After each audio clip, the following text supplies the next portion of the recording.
Bismillahirrahmanirrahim. Assalamualaikum warahmatullahi wabarakatuh. Pada kesempatan kali ini kita bisa bertemu lagi dengan Bapak sebagai satu guru agama atau pendidikan Islam. Baik, pada kesempatan ini insya Allah Pak merupakan tema tentang haji, zakat, dan wakaf. Sebelum memulai ke tema tersebut, agar kita bertemu barokah dari Allah Subhanahu wa taala, alangkah baiknya kita bersama-sama berdoa kepada Allah Subhanahu wa taala. Mari kita bersama berdoa. Bismillahirrahmanirrahim.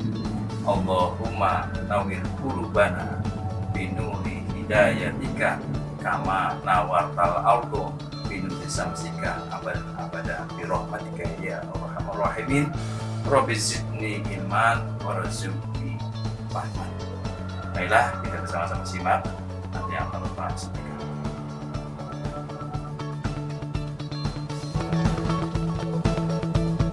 Mari kita bahas tentang ibadah haji, zakat, dan wakaf. Yang pertama, ibadah haji. Ibadah haji atau haji menurut bahasa yaitu menyengaja atau menuju dan mengunjungi. Menurut istilah, haji adalah menyengaja datang ke Baitullah dengan tujuan tertentu dengan tata cara yang tertentu dan pada waktu tertentu pula. Adapun dalil tentang haji atau ibadah haji menurut Al-Quran, yaitu yang pertama ada dalam Quran surat Ali Imran ayat 96 dan 97 yang bunyinya, haji merupakan kewajiban bagi umat Islam yang mampu. Yang kedua, dari Al-Quran tentang haji, yaitu ada dalam surat Al-Baqarah ayat 196 yang intinya melakukan haji dan umrah semata-mata karena Allah Subhanahu wa taala.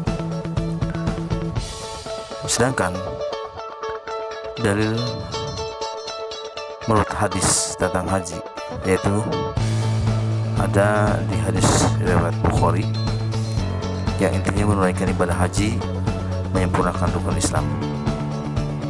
Dan selanjutnya juga dari hadis riwayat Bukhari bahwasanya dari tentang hadis itu haji kewajiban sekali seumur hidup. Dan yang terakhir dari hadis dari Bukhari Muslim, yaitu intinya haji mabrur merupakan haji yang terbaik.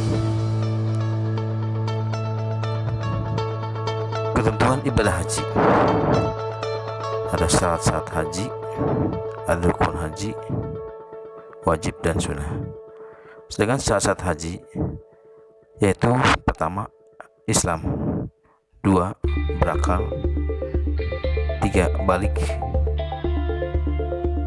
dan mampu secara fisik, finansial, dan aman dalam perjalanannya. Adapun rukun haji, yaitu amalan haji yang apabila tidak dilakukan hajinya tidak sah. Sedangkan wajib haji, suatu amalan haji yang apabila tidak dikerjakan hajinya sah, namun wajib membayar dam. Adapun yang sunnah, yang disebut dengan sunnah haji, yaitu amalan yang tidak berpengaruh terhadap sah dan tidak sahnya haji, namun bila dikerjakan akan memperoleh keutamaan. Adapun rukun haji, wajib haji, sunnah haji sebagai berikut. Yang termasuk rukun haji yaitu ihram. 1. Ihram. 2. Wukuf di Arafah. 3. Tawaf. 4. Sa'i. 5. Tahallul. 6. Tertib. Sedangkan yang termasuk wajib haji yaitu ihram dari mikot. 2. Bermalam di Musdalifah. 3. Bermalam di Mina. 4. Melempar jumroh Aqobah. 5. Melempar jumroh ula wusta dan Aqobah. 6. Menjauhi larangan haji. Adapun sunnah haji yaitu melakukan haji secara ifrad. 2. Membaca kalimat talbiyah dengan suara keras bagi laki-laki. 3. Berdoa setelah membaca kalimat talbiyah. 4. Membaca dzikir sewaktu tawaf. Hikmah pelaksanaan ibadah haji. Pertama, dapat melaksanakan rukun Islam kelima. 2. Dapat menyingkap berbagai rahasia. 3. Memperteguh iman dan takwa kepada Allah Subhanahu wa taala. 4. Menumbuhkan semangat berkorban. 5. Dapat memupuk persatuan dan kesatuan umat Islam sedunia. 6. Menjadi media untuk membersihkan dosa. 7. Menjadi iktibar bagi umat Islam untuk menjadi seorang sahih. Dan ke-8. Menjadi miniatur di padang mahsyar.